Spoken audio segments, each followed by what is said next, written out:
تازه انگارها، ایجاد نویسندگان نهانبین و ژرف پیما، اندیشه های کلیدی در درک معنی زندگی، هستی و راستی و آیین و عنعنه های اجدادی. تازه انگارها، ظهور آفریده های نوین و بهین ادیبان فلک سیر از رادیوی فرهنگ.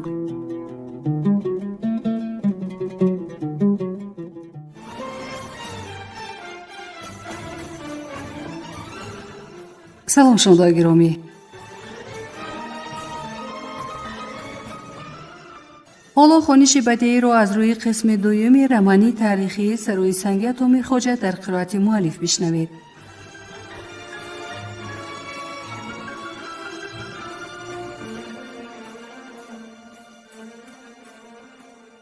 گفتاری 22.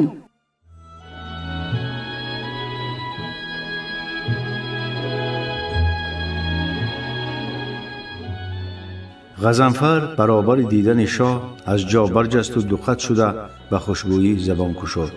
عالم پناه و رحمت خداوند بر سرتان جاری و ساری باد که این سگ سیاه دیدو را در قطار آدمان به بارگاه مبارکتان راه دادید و پیش راهی پر مانعش را کشادید. مزه نمکی که از خوان پر از شیلانتان چشیدم هیچگاه به هیچ وجه، به هیچ سبب، به هیچ بهانه از دهان و زبان و مذاق جانم نخواهد رفت. در قدمتان صفا، در حضورتان ضیا آوردید. یوسف علی خان به کتف غضنفر تپ تپ زد و خندید. بیهوده نامت را غضنفر ننهادند، به حقیقت شیر هستی، شیری نر. از شبروان بیشتر جوانمردی داری، از سخنوران بیشتر سخنوری. من و تو پیش از همه دوستیم غزن. میان دوستان تکلف چیزی زیادی است.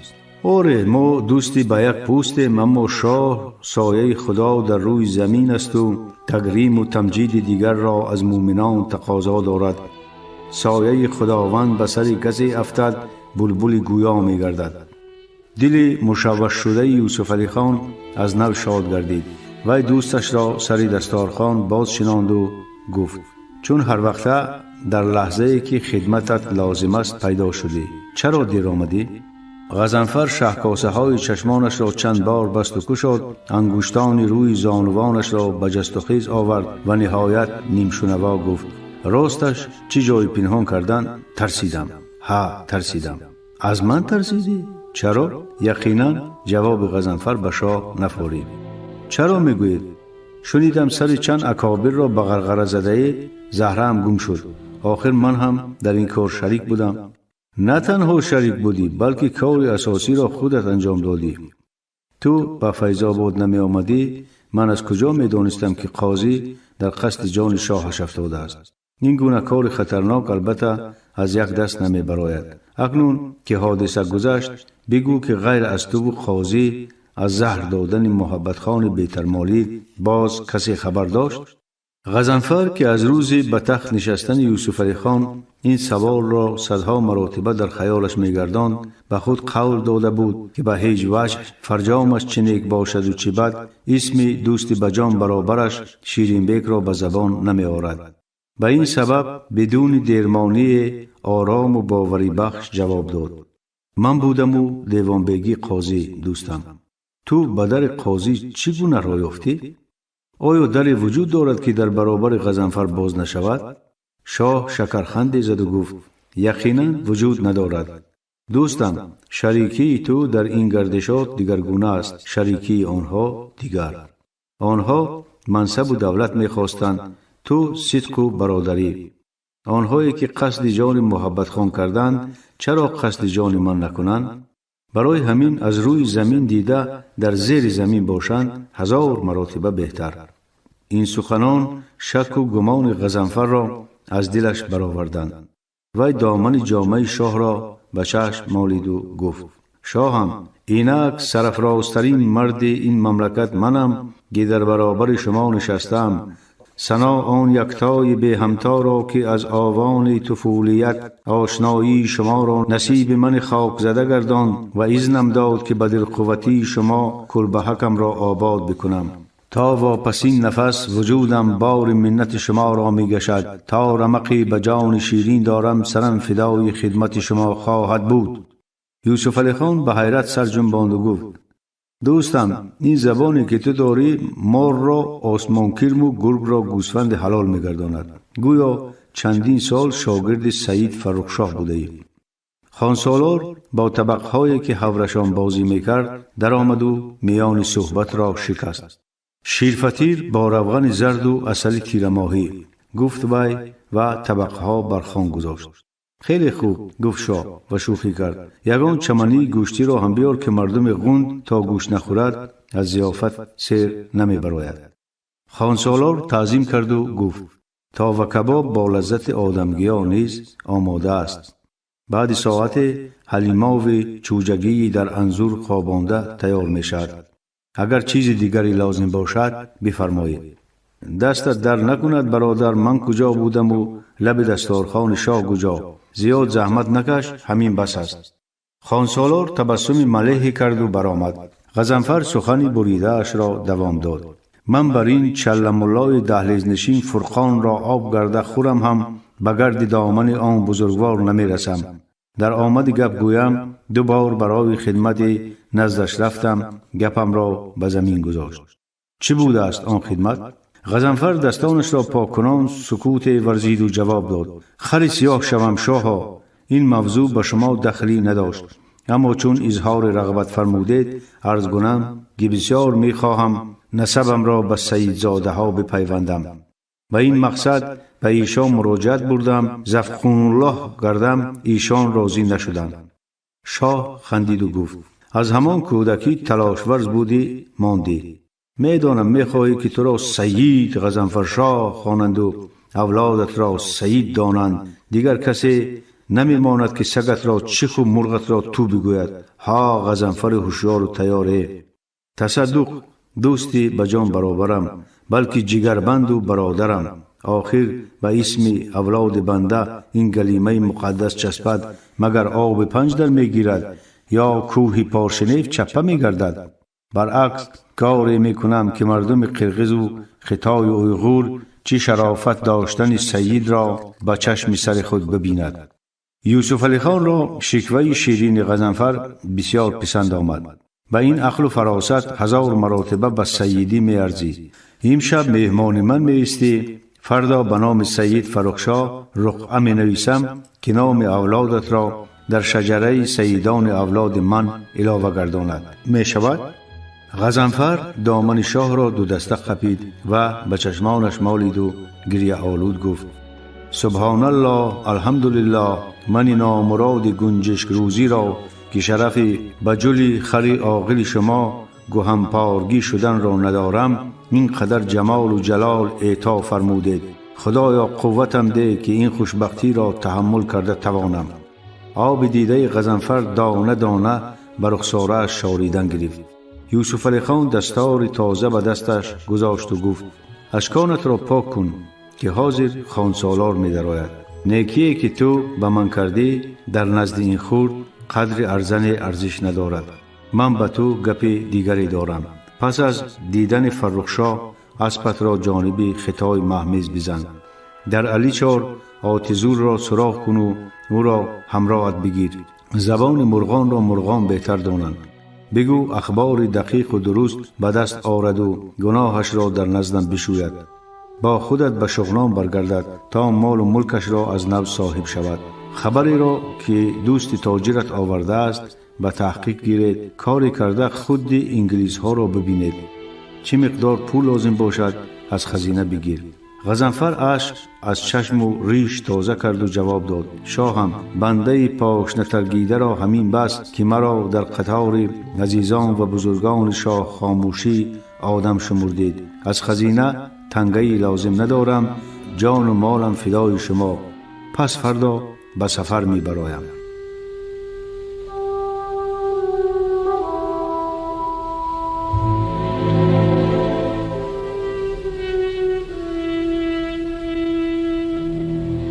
آفتاب نهالی زمستان.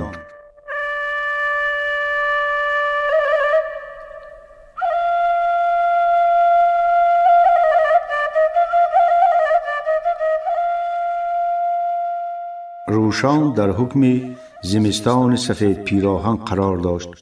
دایما آب را در جویباران به آینه، برف را در زمین به نقره خام تبدیل داده بود.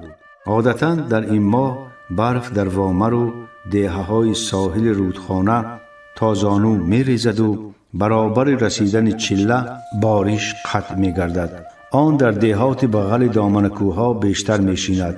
سردی و برفریزی به بلندی‌ها قریب یک ماه بیشتر از وادی می رسد. اما برابر آخر آمدن دور حسابها آسمان صاف می گردد و ایاس تفکن یخکن عالم را زیر شهپرهای ناعیان خود می گیرد. 40 روز سردی به مغز زمین در آمده عالم را از سبزش و رویش باز می دارد. آره، زمین هم به مثل هر جاندار زنده باید مدت دم بگیرد.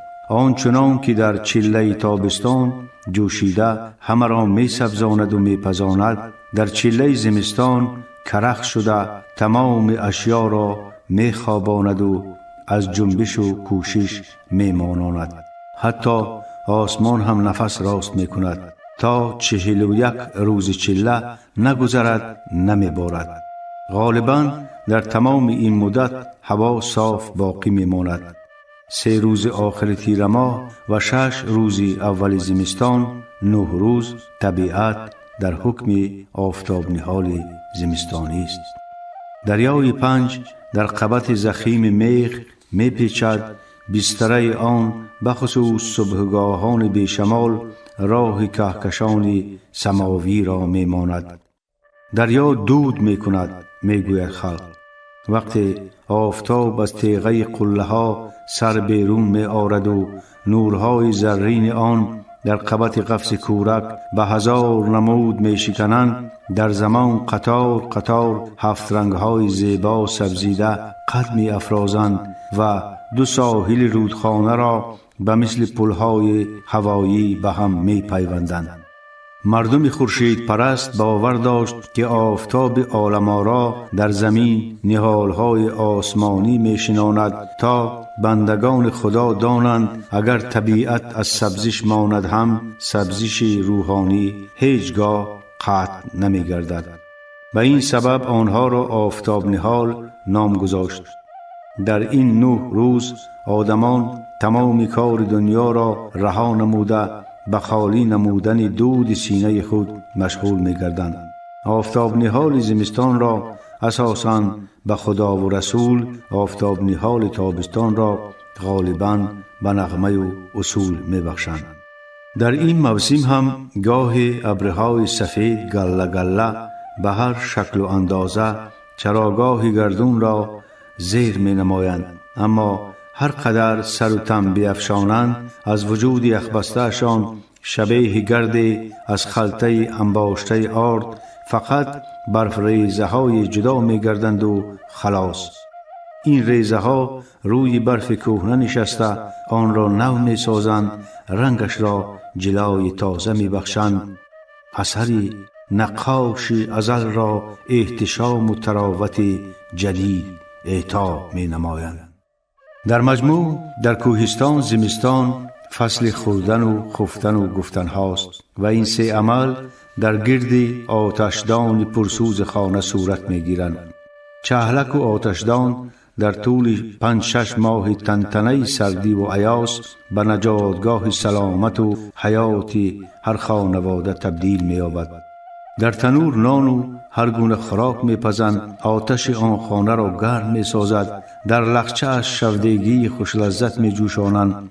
پس از خفتن آتش دوری دهانش با آویزان نشسته خنکی را از رگ و پیوند می برارند، صحبت می کنند، سرگذشت کلان سالان می شنوند، کتاب می خوانند، افسانه می گویند، با چیستان و کیستان دهنبندی می نمایند. در برفستان و یخبندان انسان بغیر از آتش باز به چه معجزه امید بسته می تواند؟ اگر آتش پرست و خورشید پرست هم شده باشد، از آن است که هزاران سال جانش را آتش و حیاتش را آفتاب نگاه داشته آمده اند. تشنه شوی علا کن گشنه شوی علا کن، هرچی شوی علا کن. این گفتار عمیق را آتش و نور به دل و زبان زاده کوهستان گذاشتند. در یکی از چنین روزها منظرشاه و زرین در قلعه وامر در حجره فراغت حاکم در دو پهلوی صندلی گرم صحبت بودند. سخن از ثمره دادن زحمت‌های کشیده منظرشاه می رفت. میر، جنگاور به همتا بودنت را با چشمان خود دیدم، اما خفه نشو و گمان کردم که دولتدار از تو نمی براید، لیکن تو همه را خائل کردی. منظرشاه رو ترش نمود.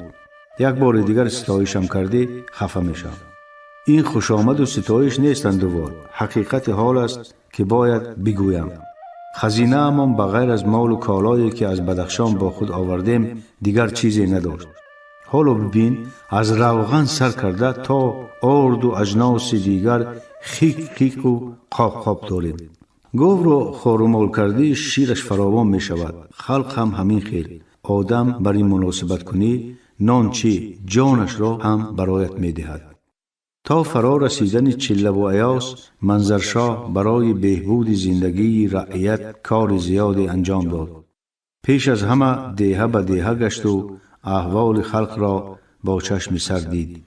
بر اثر جنگ و فرار کشتزاران از کشت مانده بودند و خانه ها از آبادی. اکثر بونه ها از فرغانه و کاشغر، درواز و سنگوار تازه برگشته بودند و اکنون خانه و در آباد می نمودند. دست مردان صاحب ملک و تنخواخور هم به آبادکاری نمی چسبید. جزادهی منصبداران بعد هر شاهگردش آنها را مجبور می نمود که تا پره برقرار گشتن حاکمیت نو یا به یگان ملک بیگانه بگریزند یا در خانه نشینند و در انتظار حل شدن تقدیر دست به کاسه تر نزنند. آوازه به کوچران حکم فرمودن منصبداران شغنان و شاخدره از جانب یوسف علی خان اعیان و اکابر روشان و برتنگ را سخت به تشویش آورد. بدیهی کار در آن بود که اگر این طایفه اهالی روشان را ترک سازد، ثروت و مالش را نیز همراه خود میبرد. آنگاه قحطی سرتاسری سر میزند و جان تمام مردم زیر خطر هلاکت میماند. برای آنکه ملک خراب گشته قامت راست کند، منظرشاه اعلام داشت که تا حکومت در دست اوست، ارباب آقسقال دولتمند بازارگانی را آزار نمی دهد. بجز این امر داد که تمام نمود مالیات از اهالی برداشته شود. تابستان و تیر ماه با چنین تکاپوها پس سر شدند. تا ریختن برف اول دیه ها از آدم پر گشتند و دیگ حیات در روشان از نو به جوش درآمد. دهقانان دعای جان منظرشاهی عادل و دلاور را کرده، حتی از دور دستترین دیه ها دستاویز گرفته به سلام او می آمدند. دوست و همسلاحش زرین که آقسخال وامر بود و دیوانبگی دربار را هم منظرشاه بر عهده‌اش گذاشت، هر روز از 10 تا 15 نفر را به بارگاه می درآورد. یگان نفری به سلام آمدن ناامید نمی رفت، زیرا منظرشاه تأکید کرده بود که کسی به گلبانگ من به قلعه آید، خواه دولتمند باشد خواه درویش، راست به نزد من آوریدش. 6 ماه نگذشته خزینه پر گشت. برای گذراندن مهمانانی که از شغنان، درواز یا بدخشان و دیگر منطقه ها می آمدند، منظرشاه پول و مال شخصی خودش را صرف می نمود. برای آنکه فرزند نو به حاکمیت رسیده اشان به چیز محتاج نباشد، خویش و تبار منظرشاه از یورغ همدیارانش از دهاتی که او در گذشته آقسقالشان بود برایش به نوبت آذوقه و چاروا می فرستادند. خسور جوان مرد و کهنبونه اش قباد نیز با اهل اولاد خود دامادش را از جهت مالیوی دستگیری می کرد. دیوانبگی زرین که قریب تمام مردم وامر خویش و تبارش بودند و بهترین زمینهای وادی را در اختیار خود داشتند، پا تقصیر و هدایای مهمانان را تأمین می نمود. به همین طریق در تمام قلمرو روشان زندگی آسوده حالانه مجرا گرفت و جان و مال خلق از ظلم و تاراج رها گردید. میر گفته بودی که آفتاب نهال در آید شب شنوی میکنیم. پگاه روز اول آفتاب نهال است. قوس 28 می شود. سخن منظرشاه را به خاطرش آورد زرین. منظرشاه خوشنودانه کف به پیشانی زد و گفت در این گونه کارها امر مرا انتظار نشوند دوبار. فردا شب معرکه را دعوت کن. سرایش کنیم یا ستایش؟ البته ستایش. آغاز کار به یاد خدا و رسول بهتر. مال بکشیم و خدایی بدهیم به کارمون خیر می افزاید. بدون چله زمستان هم هفته باید یک روز معرفت داشته باشیم. صاحب هنران و صاحب علمان در آن روز جمع آیند و ما را بهره‌مند گردانند. اهل سخن از یادت نبراید. مروت شاه را دلگرم کن. میرزایباد را هر ماه ارمغان فرست. اهل معرفت را غمخواری کنیم. نه فقط زندگی ما بلکه زندگی تمام خلق به معنی تر می گردد. این دم دربان در کوفت و سر درون کشید و گفت میر از خوف مردی به سلام آمده. از خوف به گوشش باور نکرد منظرشاه. گو در آید. حیرت میر سبب داشت. بعد از آن که یوسف علی خان مال و ستور و باشه های خود را برای پرورش به آنها سپرد، دیگر خوفی از دره‌اش بر روشان نفرآمد و یگان روشانی را هم به خوف راه نمی دادند. جوانمرد 35 ساله قد بلند سریش که پوستین نپنو به تن داشت و از بالای پیخ‌های تازانو کفش‌های چوبی پوشیده بود، برابر در آمدن کله‌پوش پوست روباهیش را از سر گرفت و سلام داد. میر و دیوان بیگی به استقبالش برخاستند. وعلیک سلام کوبیا جوان نازنین مراعات کرد منظرشاه. جوانمرد دست میزبانان را بوسید و بعد از آن که آنان نشستند در جای نشان داده زرین دو زانو زد. به خوفی خوشپای قدم ما اب خود بیارید. صدا بلند کرد زرین و پرسید خوش آمدی اندوار. در این کرگف چی طور بندت را کندت توانسته ای؟ جوانمرد سر پایین انداخته به جرأتانه گفت در حقیقت کسی را بیرون رفتن نمی مانند، لیکن من گفتم که احوال وزنین خلق را به حاکم رساندن در کار شاید چاره بیند، برای همین رخصت دادند. نامت چیست و چی کاره؟ گپ مهمان منظرشاه را متوجه ساخت. محمد قاسم، کم کم شعر می نویسم. عجیب، در آن دره پرماجرا هم شعر می نویسم؟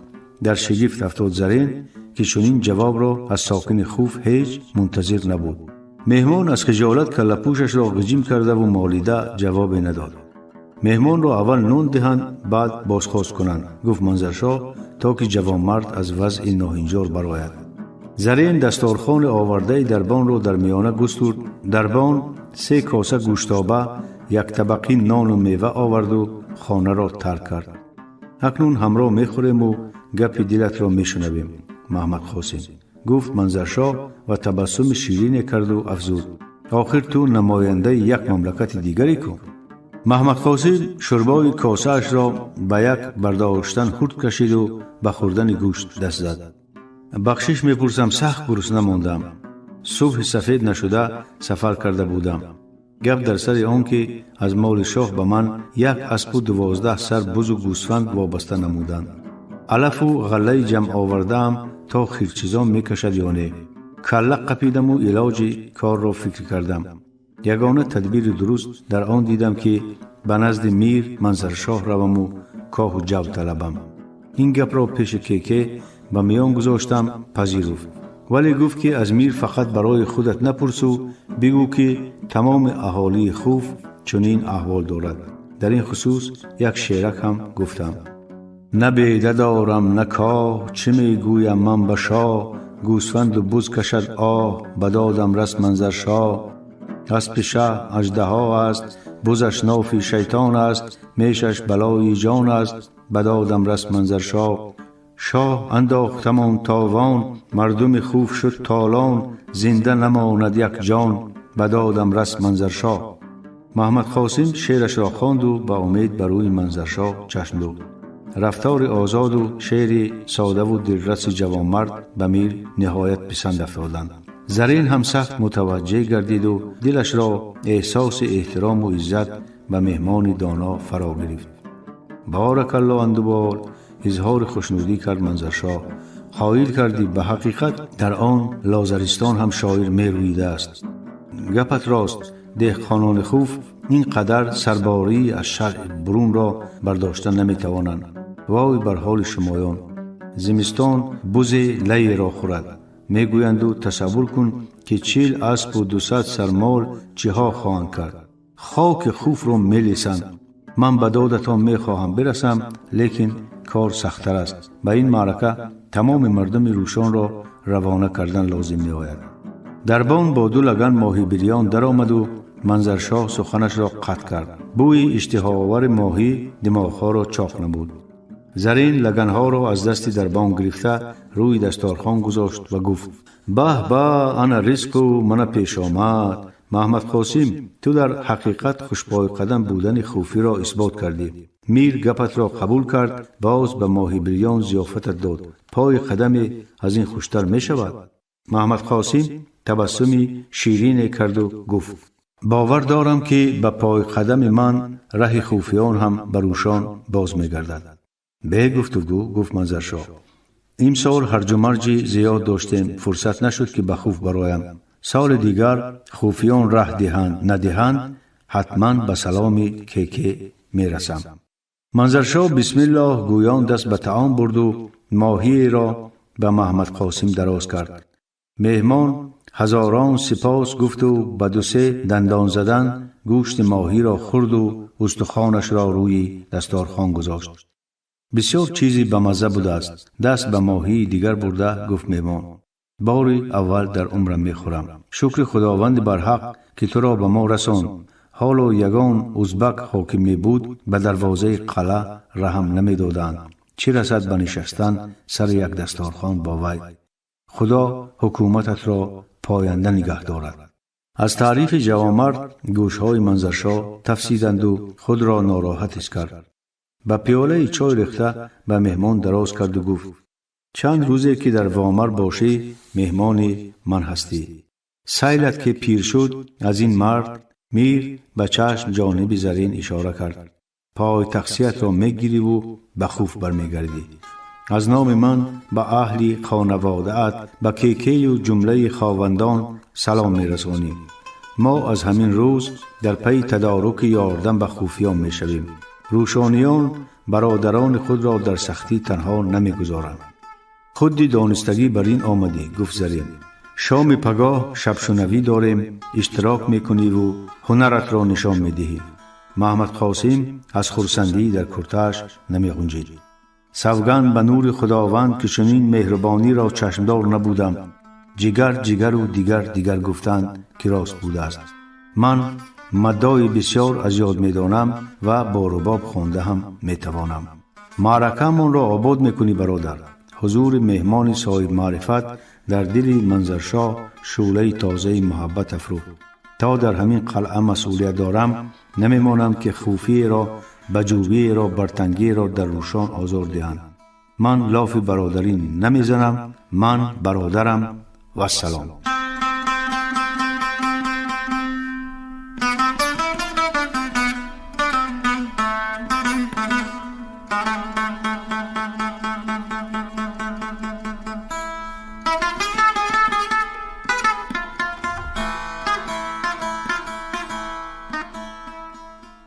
منظرشاه با خوف و خوفیان و بجو و بجویان آنقدر آشنایی خوب نداشت. این دو دره دامنی قله های سربافلاک قلعه های فتح ناشدنی را می ماندند. ساکنانشان به وادی کم می فرامدند. آن هم برای عوض نمودن یگان نوع مال یا چاروا به گزوار، میوه و آهنواری. به غله، گوشت، روغن، هیزم و دیگر نمودهای آذوقه احتیاج نداشتند، زیرا زمین و جنگل و ایلاقهایشان امکان میدادند که خوراک و پوشاک و علاوه خانواده خود را تا حد کفایت فراهم آورند. مردم وادی به این دره ها نهایت کم می برآمد. اولا راه دور و مشکل گذر بود. ثانیاً آنها هر گونه آدم بیگانه را به وطنشان راه نمی دادند. می ترسیدند که جاسوس نباشد و به سر قبیلهشان بلای نیاورد. منظرشاه در زمان حاکم روشان بودن یوسف علی خان همگی یک بار به خوف برآمده بود و یک بار به بجو. آن هم برای گرفتن نوکر سالی که جنگ بین شغنان و درواز اتفاق افتاد. آن وقت غیر چشم داشت منظرشاه مهتران خوف و بجو او را گرم پذیرفته به یگان بهانه سرترین مردان دیار خود را در اختیارش گذاشتند. از بجو 30 نفر گرفت، از خوف 40، هر یکی به سر خودش رستمی بود و اسفندیاری، پیکرها شهچنار، سینه ها کنده، قامتها سر. برای جنگ خوف 30 خروار آذوقه داد، بجو 40. تا آخر جنگیدند و در پیروزی لشکری شغنان کارنامه سزاوار مردان گرد نشان دادند. 10-12 نفرشان شهید شدند. وقتی که یوسف علی خان خوفیان را برای خیانتشان در جنگی بر ضد شغنان به او به بلای عظیم نگهداری گله اسب و رمه مال وسیله باشه گرفتار ساخت، منظرشاه این دادستانی ناانصافانه را خوش قبول نکرد، ولی به خاطر همدمی دیر ساله‌ای که با شاه داشت اعتراض دلش را درون سینه فرو نشاند و چیزی نگفت. در آن اندیشه هم بود که به چه راهی به آنها مدد رساند، اما این قوم خودپرست راهی در رأشان را بروی بیگانگان بست. در چنین حال منظرشاه هم بازدید از خوف را به شأن خود مناسب ندانست، اما به دادخواهی آمدن محمد قاسم حاکم را دوباره به اندیشه یاردن به خوفیان وادار نمود. اگر خود کیکی به این اقدام اجازه داده باشد، پس گمان غالب آن است که او را تقدیر همتبارانش به تشویش آورده است و به این وسیله از منظرشاه می خواهد که به سر وقت خوفیان برسد. یاری خواهی محمد قاسم و صاحب هنری او به منظرشاه نهایت پسند آمد. وی تصمیم گرفت که در روز نخست جشن آفتاب نهال در حضور مهتران و اهل ادب و هنر روشان مسئله رسیدن به مدد خوفیان را در میان گذارد و کارداران دربار را برای جمع آوردن آذوقه و آلوفه به دیهه ها برگمارد.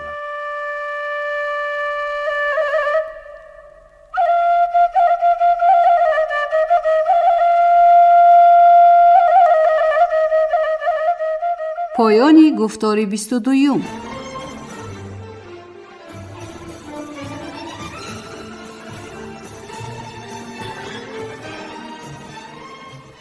شنونده های گرامی، شما خوانش بدیعی رو از روی قسم 2 رمانی تاریخی سروی سنگ عطا میرخواجه در قرائت مؤلف شنیدید.